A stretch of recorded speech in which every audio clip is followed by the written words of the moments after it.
सुनो, बोला गया 9 क्लास का सांख्यिकी। 9 क्लास में सांख्यिकी और 10 क्लास की सांख्यिकी दोनों सेम ही होता है। दोनों से एग्जाम में पूछता है, 9 से भी और 10 से भी। लेकिन जितना विश्लेषण 9 में कर दिया जाता है उतना 10 में होता है नहीं, कहीं भी नहीं। बता दे कि चैप्टर का नाम है सांख्यिकी और सांख्यिकी के अंतर्गत बहुत सारे चैप्टर है, 2-3 चैप्टर है।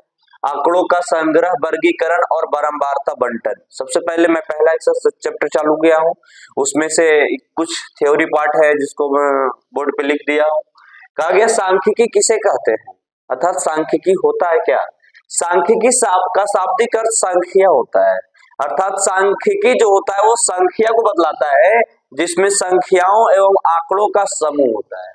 कहेगा सर इस पहले लिख दिया आपने कि सांख्यिकी शब्द का अर्थ होता है संख्या जी, लेकिन इसमें जिसमें संख्या एवं आंकड़ा संख्याओं का समूह होती है, का समूह व्यक्त करता है, उसे क्या कहते हैं, सांख्यिकी कहते हैं। पैराग्राफ चेंज करके लिखना है।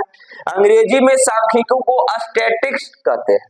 अंग्रेजी में सांख्यिकी को क्या कहते हैं, स्टैटिस्टिक्स शब्द, और लैटिन भाषा के स्टेटस तथा अथवा इटालियन भाषा होती है, जैसे हम लोग हिंदी भाषा होती है उसी प्रकार इटली को लोग इटालियन बोलते हैं, इटालियन भाषा में स्टैटिस्टा बोलते हैं। सांख्यिकी को इटालियन भाषा में स्टैटिस्टा एवं जर्मन भाषा के स्टैटिक्स शब्द से बना है। अर्थात कहने का मतलब हुआ कि अंग्रेजी में सांख्यिकी को स्टैटिक शब्द और लैटिन भाषा के स्टेटस एवं इटालियन भाषा के स्टैटिस्टा, जर्मन भाषा के स्टैटिक्स शब्द से बना है। तब जाकर बना क्या चीज, स्टैटिक्स, और स्टैटिक्स का हिंदी होता है सांख्यिकी, जो आप लोगों के सामने व्यक्त है। फिर अगला कुछ पॉइंट लिखे हैं कि सांख्यिकी वह विज्ञान है, तो कहेगा सर ये विज्ञान कहां से आया, ये तो मैथ है, ठीक है। तो विज्ञान उस चीज को कहते हैं जहां से ज्ञान प्राप्त होता है, विज्ञान, ठीक है, जहां से ज्ञान प्राप्त होती है उसे विज्ञान कहते हैं। तो सांख्यिकी से विज्ञान को कुछ प्राप्त होगा। सांख्यिकी वह विज्ञान है जिसमें किसी अनुसंधान क्षेत्र, माने किसी के द्वारा प्रयोग किया गया हो या किसी के द्वारा उपलब्ध कराया गया हो। बोला गया है जी वह विज्ञान जिसमें किसी अनुसंधान क्षेत्र का संकलन माने जोड़ करना, जो माने एक जगह इकट्ठा करना, वर्गीकरण माने बांटना, और सारणीकरण अर्थात सारणी रूप से एक दूसरे को बराबर भागों में बांटना, प्रस्तुतिकरण और दूसरे बाद उसको प्रस्तुत करना कि कितने भागों में बटा हुआ है, विश्लेषण के मतलब होता है एक एक भागों को विशेष रूप से आंकड़ा को विस्तार करना, निर्वचन माने होता माने चुनित करके, और पूर्वानुमान भी करके इसके बाद कौन सा संख्या आएगी, इस प्रकार से किया जाता है, तो इसे कहते हैं क्या चीज, सांख्यिकी। तो सांख्यिकी के बारे में इतना मेन पॉइंट था कि सांख्यिकी का अर्थ होता है संख्या, जो आंकड़ा और संख्या के समूह को व्यक्त करता है। तो सर याद होना चाहिए कि अंग्रेजी में सांख्यिकी को स्टैटिक शब्द से बना है, अंग्रेजी सांख्यिकी को क्या से बना है, स्टैटिक शब्द, और लैटिन भाषा के स्टेटस, इटालियन भाषा के स्टेटिस्टा और जर्मन भाषा के स्टैटिक शब्द से बना है, ठीक है।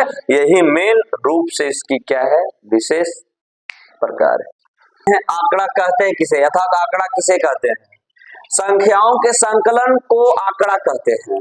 संख्याओं के संकलन को ही क्या कहते हैं, आंकड़ा कहते हैं, जो 2 प्रकार के तैयार होती है, प्राथमिक आंकड़ा, द्वितीयक आंकड़ा। द्वितीयक आंकड़ा को ही गौण आंकड़ा कहते हैं, प्राथमिक आंकड़ा, द्वितीयक आंकड़ा, और इस द्वितीयक आंकड़ा को ही क्या कहते हैं, गौण आंकड़ा। प्राथमिक आंकड़ा किसे कहते हैं, वे आंकड़े जो पहली बार किसी अनुसंधान के लिए संकलित किया गया, संकलित माने जोड़ किया गया हो, जोड़ माने इकट्ठा किया गया हो, अनुसंधान माने किसी प्रयोग किया गया हो, ठीक है। बोले वे आंकड़ा जो पहली बार किसी अनुसंधान के लिए संकलित किया गया हो उसे प्राथमिक आंकड़ा कहते हैं। द्वितीयक आंकड़ा किसे कहते हो, वे आंकड़े जो प्राथमिक आंकड़ा से पहले अनुसंधान किया गया हो, माने इससे पहले भी, माने प्राथमिक आंकड़ा से भी पहले भी अनुसंधान के लिए संकलित किया गया हो, तो उसे क्या कहते हैं, द्वितीयक आंकड़ा या गौण आंकड़ा कहते हैं। होती है बारंबारता, क्या है, जो संख्या जितनी बार आता है उसे बारंबारता कहते हैं। वर्ग अंतराल में जो संख्या जितनी बार आता है उसकी क्या कहलाता है, बारंबारता कहलाता है। बोला गया परिसर, महत्तम संख्या और न्यूनतम संख्या के अंतर को परिसर कहते हैं। महत्तम माने बड़का संख्या, न्यूनतम माने छोटका संख्या। बड़का संख्या में से छोटका संख्या के घटा देंगे तो क्या प्राप्त हो जाएगा? परिसर। ऑब्जेक्टिव में ही आता है कि महत्तम संख्या और न्यूनतम संख्या के अंतर को क्या कहते हैं? परिसर कहते हैं। बोला कि देखो फॉर्मूला भी लिख दिए, परिसर और महत्तम संख्या माइनस न्यूनतम संख्या। वर्ग चिन्ह किसे कहते हैं? किसी वर्ग के निम्न सीमा और ऊपरी सीमा के योग के आधे माने ऊपरी सीमा और निम्न सीमा के योग माने जोड़ के आधे को उस वर्ग का वर्ग चिन्ह कहते हैं। उस वर्ग का क्या कहते हैं? वर्ग चिन्ह। परिभाषा तो नहीं आता है लेकिन ये इससे क्वेश्चन आता है। वर्ग चिन्ह बराबर निम्न सीमा प्लस ऊपरी सीमा बटा 2। भलाई सर हमरा याद है कि ऊपरी सीमा प्लस निम्न सीमा बटा 2, उससे कोई दिक्कत नहीं है। पहले लिखो या पीछे लिखो, प्लस माइनस, प्लस में कोई दिक्कत नहीं होता, माइनस से भले गड़बड़ा जाता। वर्ग चिन्ह बराबर होता है ऊपरी सीमा प्लस निम्न सीमा बटा कितना? 2 होती है। तो आशा करते हैं कि आप लोग को वीडियो अच्छा लगा हो, तो अपने दोस्तों के साथ शेयर करें।